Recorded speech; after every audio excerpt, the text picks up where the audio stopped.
धर्मदास जी विष्णु जी के कट्टर उपासक थे। हिंदू धर्म में जन्म होने के नाते अन्य जितनी भी लोक वेद के आधार से क्रियाएं बताई गई थी उन सबको किया करते थे।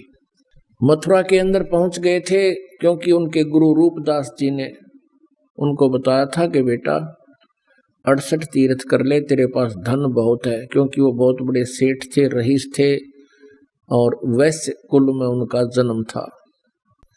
मथुरा के उस तालाब में जहां भगवान श्री कृष्ण बचपन में रहा करते थे, स्नान किया करते थे, उस तालाब में गुरुजी के बताए अनुसार स्नानार्थ गए थे कि वहां जाने से मोक्ष हो जाएगा। अब धर्मदास जी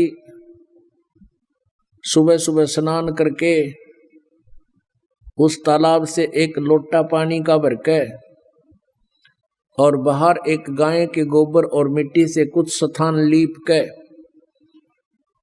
अपने नित्य नियम कर रहा था। नित्य नियम यानी प्रतिदिन के आध्यात्मिक क्रियाएं। तो परमात्मा कबीर जी एक जिंदा संत के रूप में, जिंदा महात्मा की वेशभूषा में वहां पहुंच गए मथुरा में।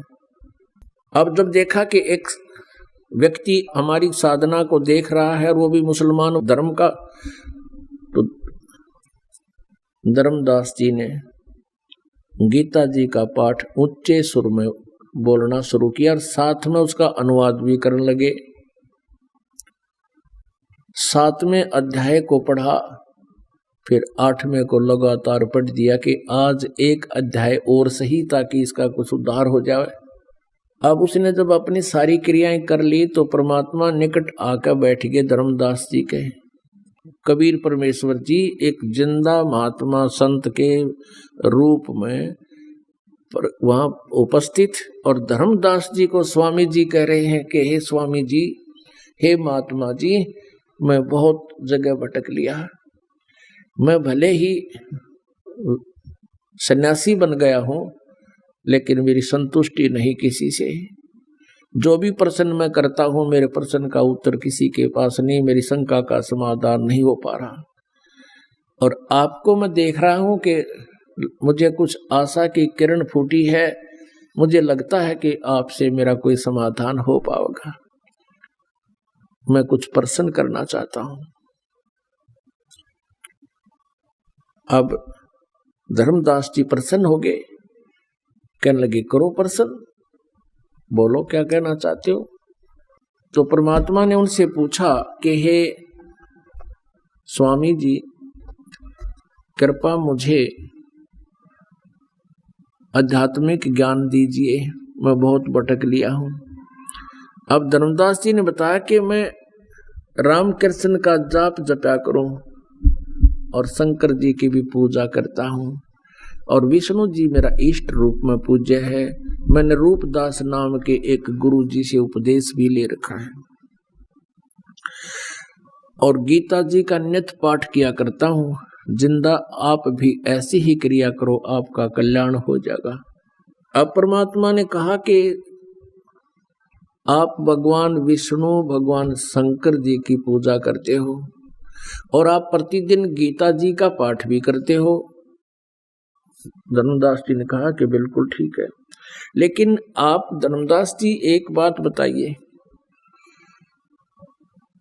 एक समय एक किसान को वृद्ध अवस्था में एक पुत्र प्राप्ति हुई और किसान ने सोचा कि ये पुत्र जब तक युवा होगा हो सकता है मेरी मृत्यु हो जाए, और उसने क्या सोचा कि मैं अपना खेती का अनुभव लिख देता हूं। उसने प्रत्येक क्रॉप का, प्रत्येक फसल का समय, उसमें प्रत्येक एकड़ में कितना बीज और किस समय सिंचाई, कितना खाद डालना चाहिए, कौन से मौसम में, कौन से मास में उसकी बिजाई होनी चाहिए, वो सारा कुछ लिख दिया और अपने पुत्र से कहा कि बेटा हो सकता है मेरी कभी मृत्यु हो जाए, मैं बहुत वृद्ध हो गया हूं, मेरी मृत्यु के उपरांत आप इस व्यवसाय को, खेती को संभालना, और मैंने अपना अनुभव इस बही में लिख दिया है। पैड में, आप इसको पढ़कर इसके अनुसार करना, ठीक है। अब परमात्मा ने कहा कि धर्मदास, अब वो पुत्र जो है किसान का, उस अपने पिता के अनुभव को प्रतिनित्य नियम की तरह पढ़ने लग गया। वो पढ़ तो रहा है प्रतिदिन पिता के अनुभव को, और बीज रहा है बाजरा बोने के दिना मत गेहूं बोया है, या गेहूं के स्थान पर और कुछ बो रहा, गवार बो लिया, तो क्या वो अच्छा किसान है? क्या वो धनी हो जाएगा? तो धर्मदास जी कहता है ना, वो तो भूखा मरेगा, उसका तो वो तो कति कंगाल हो जाएगा। तो परमात्मा ने कहा कि धर्मदास, श्रीमद् भगवत गीता आप डेली पढ़ते हो, नित्य नियम की तरह पढ़ रहे हो, और इसके पढ़ने का उद्देश्य क्या है कि जो भगवान ने आदेश किया था वो इसमें लिपिबद्ध कर दिया वेद व्यास जी ने, और जो इसमें लिखा है यदि हम ऐसा ही करें, ऐसी ही साधना करें, तो हम भक्ति के धनी हो जाएंगे। यदि गीता जी में लिखा कुछ है और हम साधना उससे अन्य कर रहे हैं, तो क्या हम आध्यात्मिक मार्ग में सफल हो जाएंगे? अब धर्मदास जी कहने लगे, बात तो आपकी ठीक है। तो परमात्मा ने कहा, आप राम राम हरे कृष्ण हरे राम राधे श्याम सीता राम, और श्री कृष्ण यानी और विष्णु जी और शंकर भगवान का जाप जपते हो। क्या गीता जी में कहीं ये आदेश है? अब उसको पता था कि तो कितने लिखा है गोली। भले आदमी, जब गीता जी में ये लिखा नहीं, आदेश नहीं, परमात्मा का आदेश नहीं, उसके विपरीत तुम साधना कर रहे हो। श्रीमद् भगवत गीता अध्याय नंबर 16 के श्लोक नंबर 23 में लिखा है कि शास्त्र विधि को त्याग कर जो मनमाना आचरण करते हैं उनको ना तो कोई सुख होता है, ना उनकी गति होती है, और न ही उनको कोई सिद्धि प्राप्त होती है। यूजलेस। अब धर्मदास जी डेली पढ़ा करता गीता जी।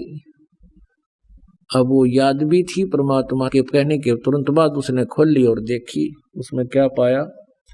जो परमात्मा बता रहे थे वही पाया।